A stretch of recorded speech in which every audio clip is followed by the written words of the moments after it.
This is the third time we're doing this. We had Rose Gottemeller last year, an arms control specialist. We had Anne-Marie Slaughter here at the Hertie School. And we will continue our effort to bring senior participants in the Munich Security Conference, either before the conference or after the conference, whatever works out with their schedule. We'll want to continue that young tradition. I think this enhances your ability to participate in the ideas and in the debates that we are having, or that we had this last weekend in Munich. So, soft cyber war, hacking and fake news, a threat to democracy and the international order, question mark. Mr. President, you have the floor.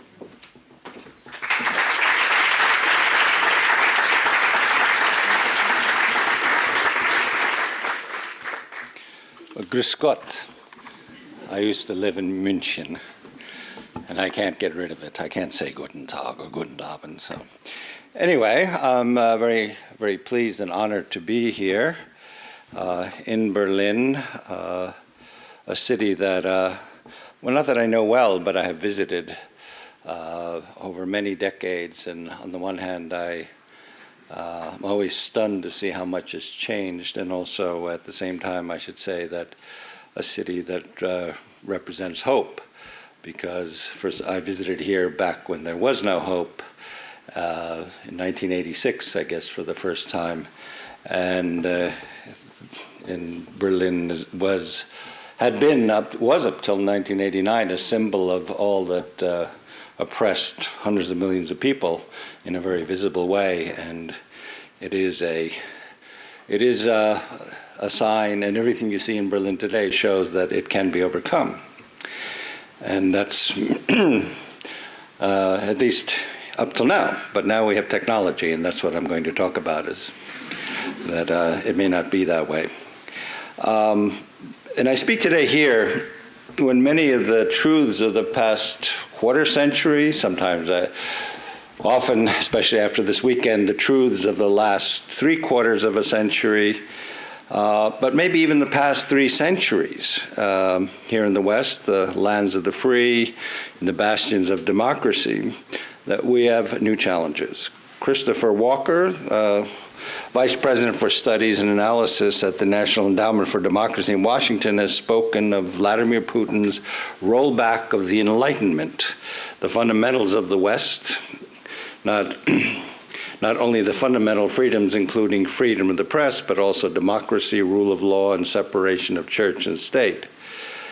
And we've seen across what we call the Western liberal democracies a pushback against these fundamental ideas. And this pushback, I would say, has been assisted strongly through digital means.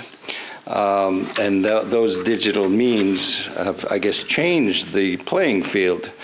I mean, one of the key ideas that have allowed us to progress up till now from the Enlightenment has been the concept of truth, that there is something that is true, and then then there are things that are not true.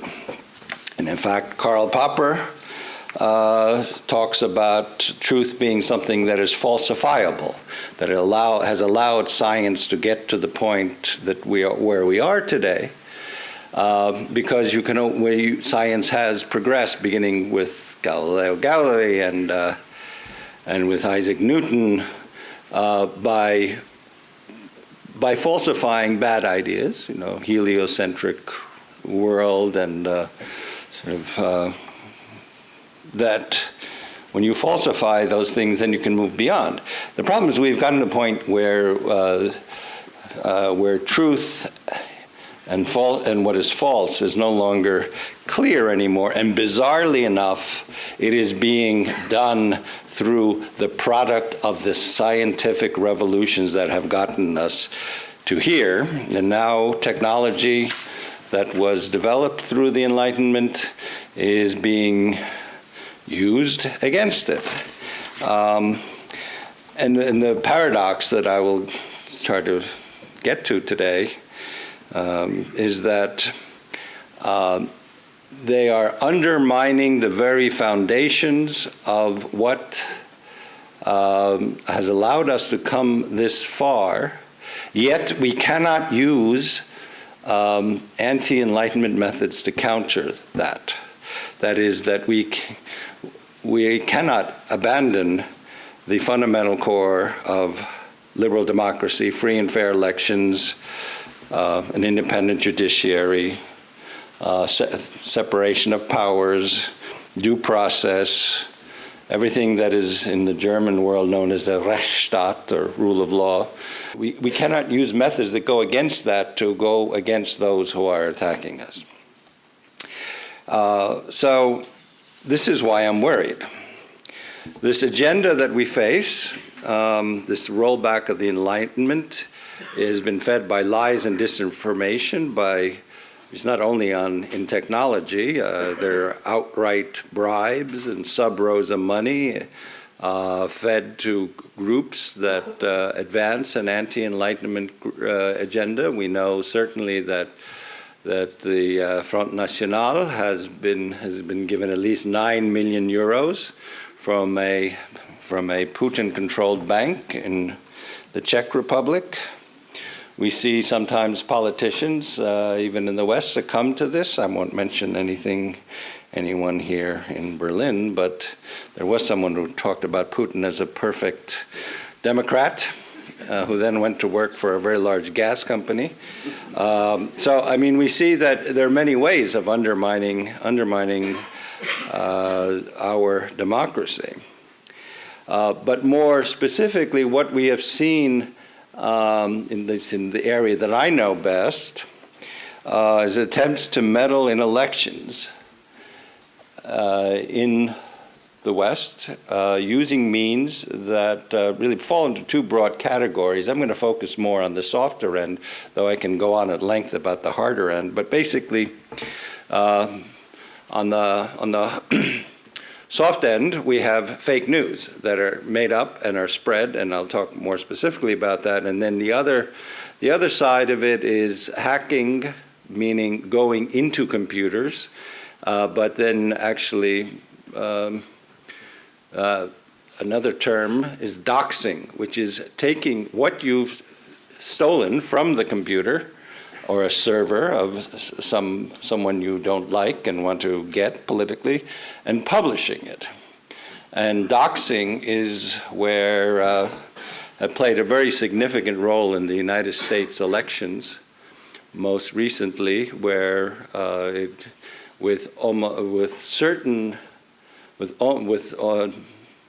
huge certainty, it was done by two groups, both of which are run by the Russian military intelligence body, GRU. They have two of them. You'll probably read, or some of you read about APT 28 and APT 29. APT stands for Advanced Persistent Threat, and they can be distinguished by the profiles that they have digitally. And it's not only in the United States. Both the Verfassungsschutz and the Bundesnachrichtendienst have in the last 2 months, 3 months, publicly said that, I don't know which was which, but in any case, these same groups hacked into the Bundestag. And they have hacked into political groups, or the servers of political groups in Germany. And so we're actually seeing the internet being turned against the internet. I guess the greatest scientific creation for the world in the past, certainly in the past half century, is being turned against liberal democracy, which is again a paradox, because the internet was, in addition to being something that was developed through the free flow of ideas, is something that we thought until very recently would be a tool for democratization.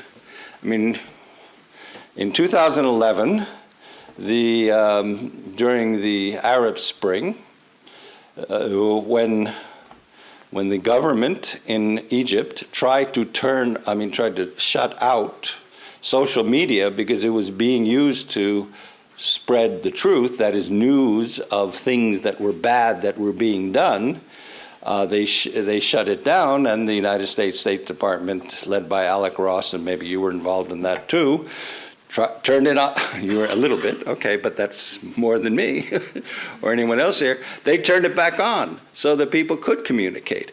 And so the concept that we have had is that basically comes down to the truth will set you free, which is already a biblical truth. And this has been the optimistic idea that has driven us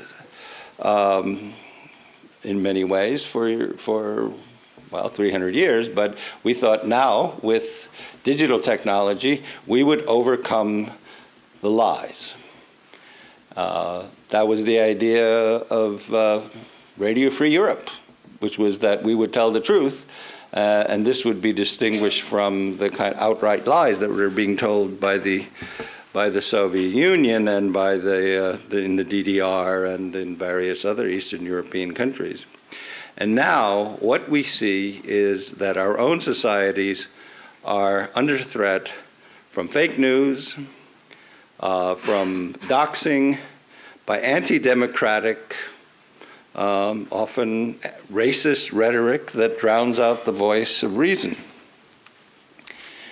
Not to put too fine a point, not to get too sort of philosophical about it, this year we will have elections in Europe, which is the other bastion of the transatlantic bridge.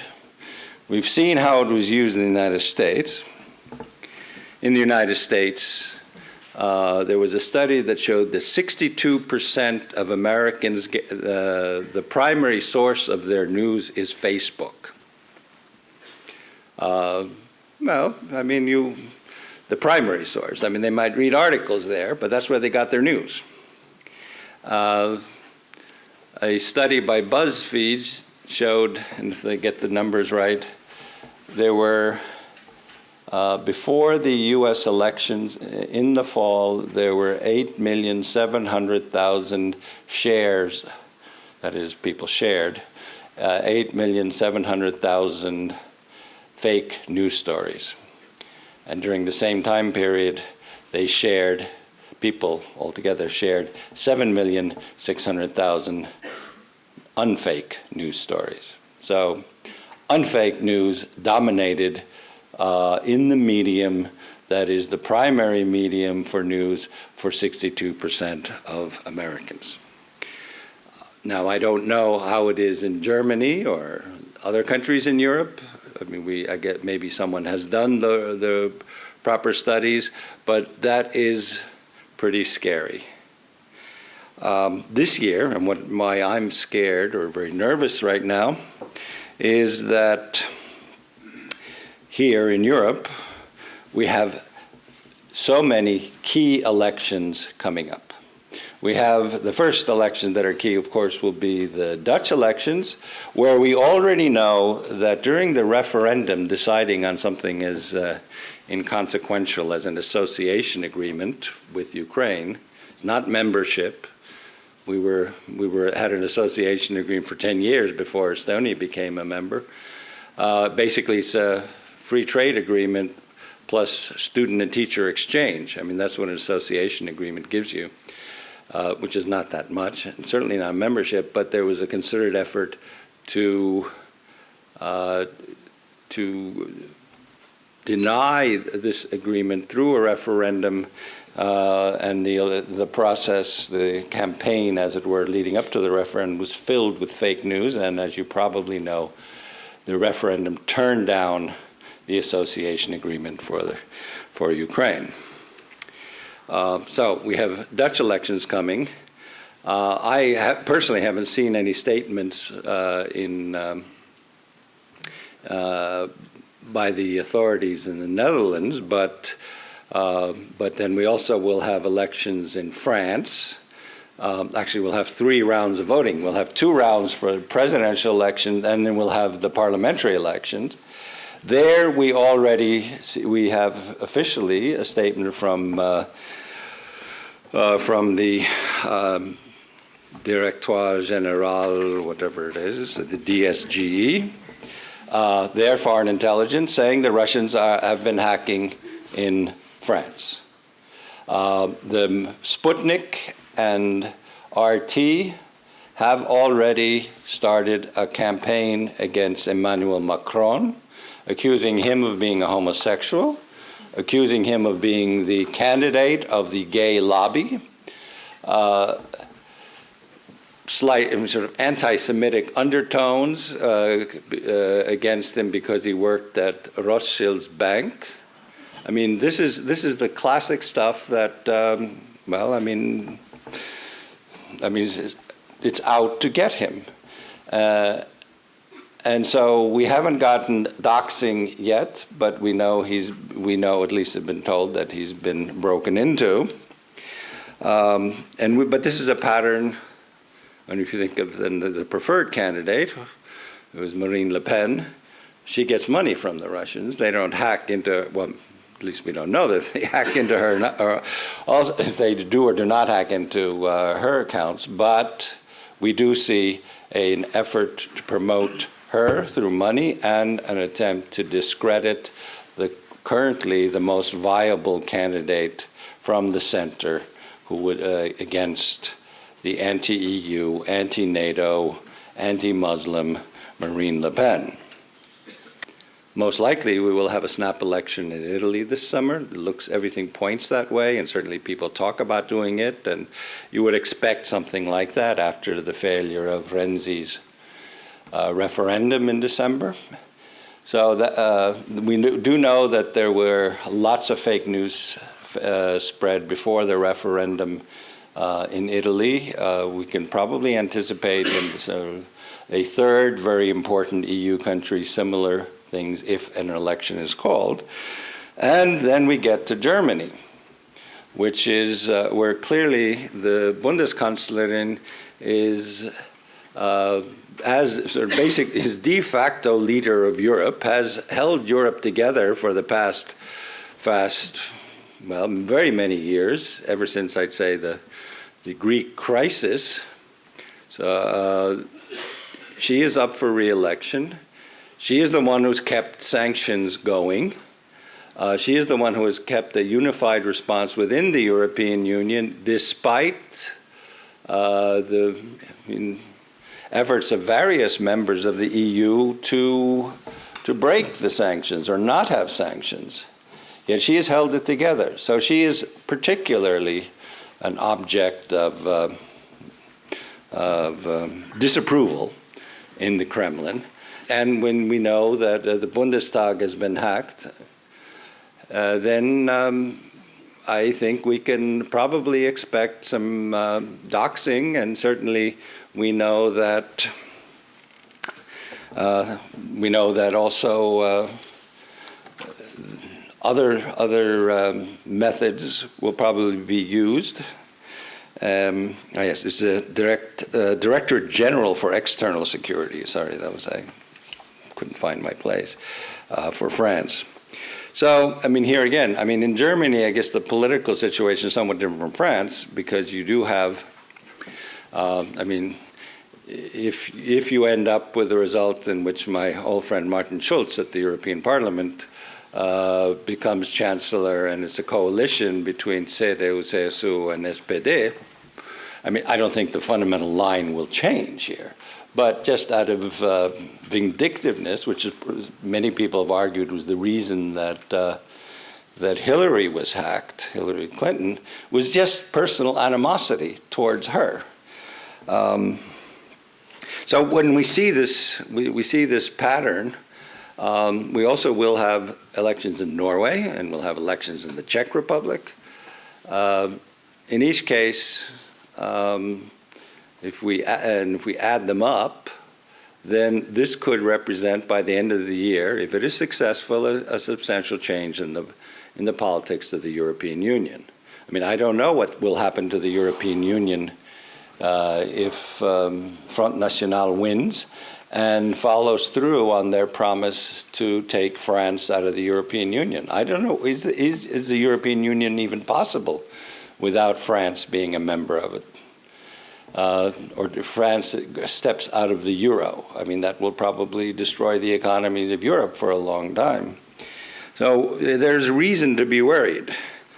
There's reason to be worried if we have Geert Wilders become Prime Minister of the Netherlands. Certainly right now, his party, like Marine Le Pen's party, is the most popular.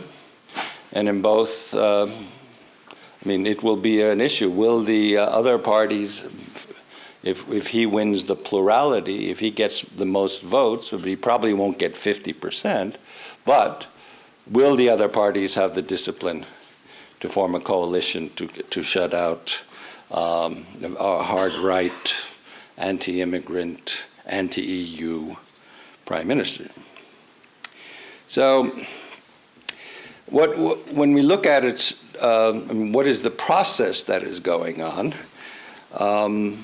It is a way to basically weaken, if not destroy, the two fundamental structures that have kept Europe at peace for the past 75 years, NATO and the European Union.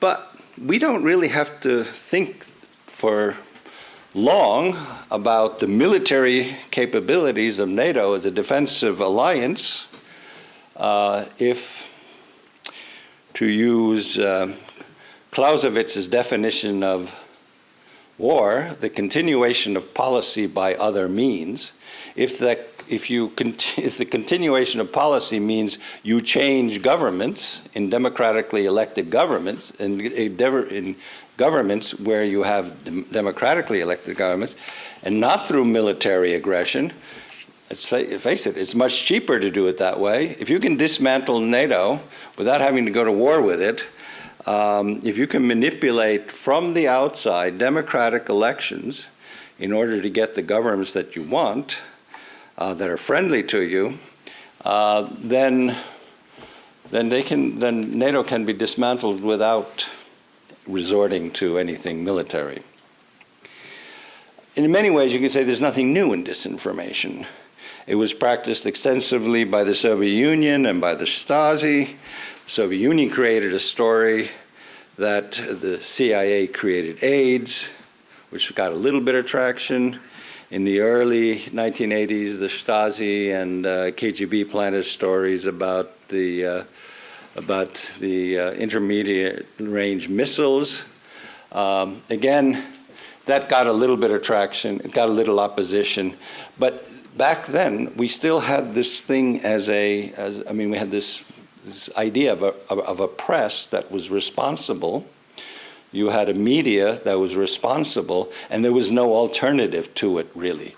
I mean, you could have what, in the United States, they had Daily Worker. I don't know what they had in Germany, but Neues Deutschland, okay. No, I mean, it wasn't the kind of thing that most people read, or that hardly anyone read that. So it didn't spread. And then on the other hand, I mean, when the serious press is, Süddeutsche Zeitung, Frankfurter Allgemeine, or the New York Times, or Washington Press, I mean, they have a tradition of responsibility that, the editors will not just let stuff out. I mean, it has to be backed up. The traditional rules is you have two sources on news, or you have an interview. But those kinds of fundamental sort of editorial standards that were maintained at a time when you had an establishment press, those are out the window. In a time when on a screen you can get the right shrift or print, and it looks just like anything else, or it just looks like the establishment or mainstream press. And you can put in fake news, and it has equal value. That's the problem. On the screen, it looks the same.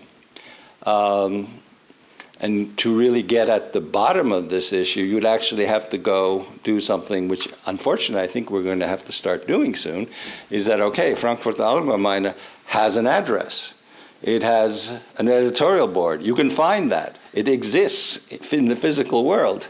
Whereas if you make up a newspaper, which is what we saw constantly being done, or magazine, in the US elections, you give it any kind of name. I mean, the Daily Courier, the whatever you want to call it. I mean, you just make up a name, make it look serious, and then people will then, if it gets placed into Facebook, it'll then get spread and spread and spread, and the more outrageous it is, more likely it will be spread.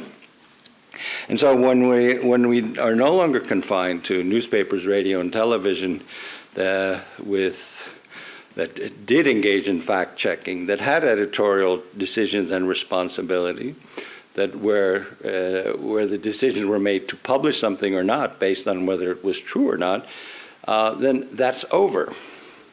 And today, those considerations of checking facts, actually, they are a minority of what is out there.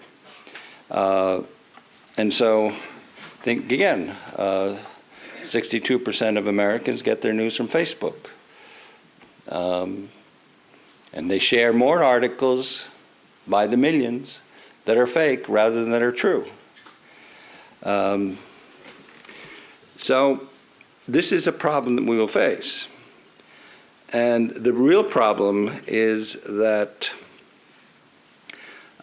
we have to face it in ways that do not compromise our values on freedom of speech and freedom of the press.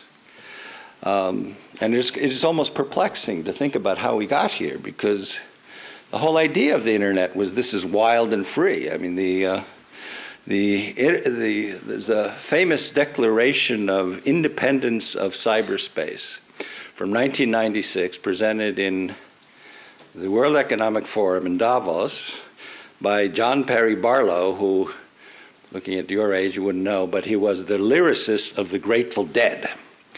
But he put this out. He was one of the sort of the hippies that really sort of started pushing the internet revolution. And so he says, your legal concepts of property, expression, identity, movement, and context do not apply to us, those of us in this world. The rules don't apply anymore. It's interesting, by the way, I just say, sort of in passing, that he left out privacy in this thing, but that's be that here and there. But he was more right than we bargained for, because now the legal concepts that underpin liberal democracy truly no longer apply to us online, whoever that us may be. And so if there are no legal concepts, no rules, then you, the mafia, a foreign government, kids under the age of responsibility, we're all in this vogelfrei in some sense. We don't have a word for that. Outlaw, I guess, yes, in English. So I would call upon you to start thinking about these issues, because it's going to require a lot of thinking by people in law, in philosophy, in technology, on how we get out of this mess. Now, Rousseau and Locke had the idea of a social contract. We ended up with parliaments and constitutions and laws and regulations to find a balance between the Montesquieu division of powers, to find the justified and measured limitations on freedom that are necessary for a government, but as minimal intrusion as possible, so we can be free, basically just so we can't really go around killing each other. States guarantee us our security, but only to the degree that the social contract says, the state will defend you against an invader. But the concept of freedom is that we can do what we want as long as we really don't do anything bad to anyone else. That's over in cyberspace. We have not come up with a social contract. We don't have a Thomas Jefferson or John Locke to come up with a cyberspace social contract. So we haven't figured out what to do with fake news, but I think we will eventually do so. The question is, do we do it well or badly? Democratic elections are too precious for us not to deal with fake news and the impact it has on us. So I assume there'll be some kind of regulation that will be imposed on social media, especially Facebook. Facebook says it's just a platform today. We're nothing else. We're just a platform. We are not a media company. But maybe the Bundestag will say otherwise. In fact, my gut feeling says if there's any country in Europe that is really worried about the rise of a hard right and the abuse of the internet, it is probably Germany. So I figure maybe there have been some calls already. Or maybe someone will declare Facebook a utility, because back in the 100 years ago, you had electrical companies and you had railroads and water companies that were abusing their dominance in the market. And finally, governments intervened and started regulating them as utilities. I don't know. I'm not a lawyer. I don't know the way to go, but something will be done. I haven't gotten into the technical side too much, but underlying much of what we've seen has been hacking. That is going into a server, which is done by all kinds of people, but where it becomes political is when you take the next step and start publishing. That's what is called, as I mentioned, doxing. We have all kinds of things stolen from servers all the time. The worst hack ever that we know of was all records of all U.S. federal employees, 23 million of them, were sucked out from the Office of Personnel Management 2 years ago. And everything, all the files of anyone, this is including, NSA people, CIA people, police, soldiers, all of it was sucked out. But nothing has come out from that. No one has published that, which is why people think it was the Chinese, because the Chinese don't dox. That's not much of it could have been someone else, but in any case, there's no doxing there in that case. But hacking into computers is what allows it to be done, and I argue that this will not change until we change our concepts of security on the internet. And I'm not getting very technical, I'll just say this much. All of us are using a broken system when we are on the internet, because the system we have was designed or was used originally before HTTP was even invented, in the early 80s, by about 3,500 academics on something called BitNet. And they were academics basically in the Western world, not many, 3,500. And out of that, how they communicated with each other, they had the system we all know. You are identified by your name, and then you have a domain name. And at that time, they were mostly .edu, which is the top-level domain. Just the top-level domain in Germany is DE. Top-level domain in Estonia is EE. Or you have .com or .edu, .org. That's the top level. And then you'd have a password. Now that system worked fine for 3,500 academics who probably are not engaged in cyber espionage anyway, and they wouldn't really be able to. If you're a literature professor, what are you going to break into, right? But that is too rickety. It does not work. So we have to solve the problem of identity. But that's a political problem. The problem of identity online is solved, but there's the absence of political will to do it, which is you need to have two-factor identification. One part of that means you have to have two separate things saying you are you. One of them has to be on a configured chip that is configured to you, and then if you want to do it, the other half with your whatever, biometric or with a number. And to make sure that the identity works, it has to be tied to a national registry. And that's where the political problem comes in. Though I argue that The state is already guaranteeing your identity through a passport or your Ausweis. So you might as well just take your Ausweis into the digital world if you want to guarantee that you are secure. Now, you don't have to do that, but I do think that it's wise for that to be done, at least for secure communications, and if you're sensitive, I mean, you have set something sensitive to keep out the bad guys. You can continue using, you can continue, like me, even though I'm fully digital and you have the access, you can continue to go buy books on Amazon with my credit card, but knowing that that is completely hackable. Knowing that any payment that I make anywhere online is completely hackable at any time. We just all hope that we're not. So, I don't want to go on too long, but basically we have on the one side insecure connections in servers that lead to doxing. I would certainly recommend the Bundestag and every party in Germany to use two-factor authentication for access to their servers. I would also encourage any ministry in Germany to go over to two-factor authentication if there's any information you don't want stolen.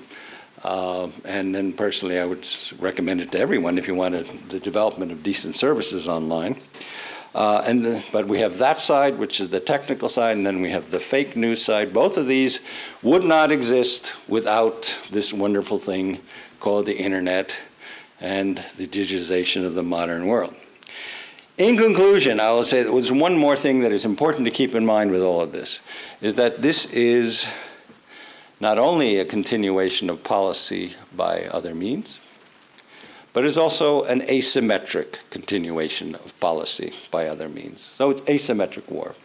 And what I mean by that is that you can't do it to them. Or let's put it this way, it's pointless to do it to the enemies of an open society. They are closed societies. What are you going to do? Publish a fake news story about Vladimir Putin in Russia? How's that going to go? Where's it going to go? It's not going to be published anywhere. It will not go anywhere.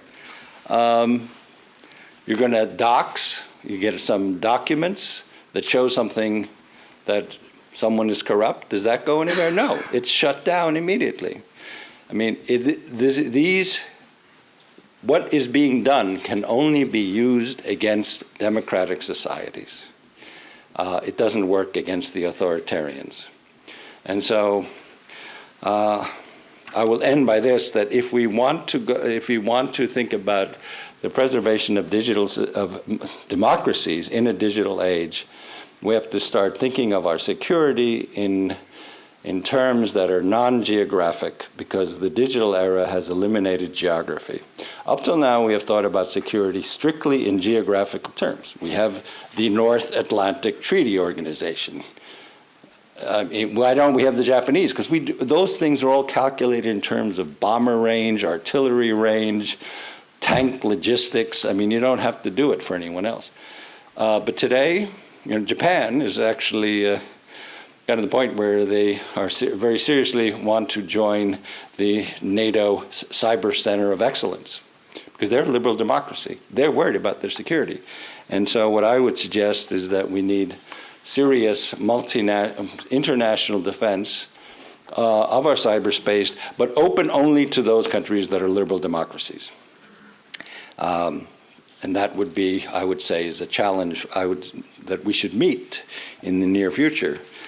But anyway, I will end with that, just saying that the digital age requires us to reaffirm our commitment to liberal democracy, because it is under threat and it can be threatened. It has been damaged.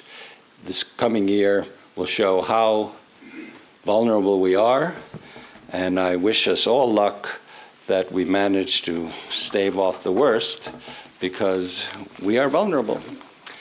So on that happy note, vielen Dank.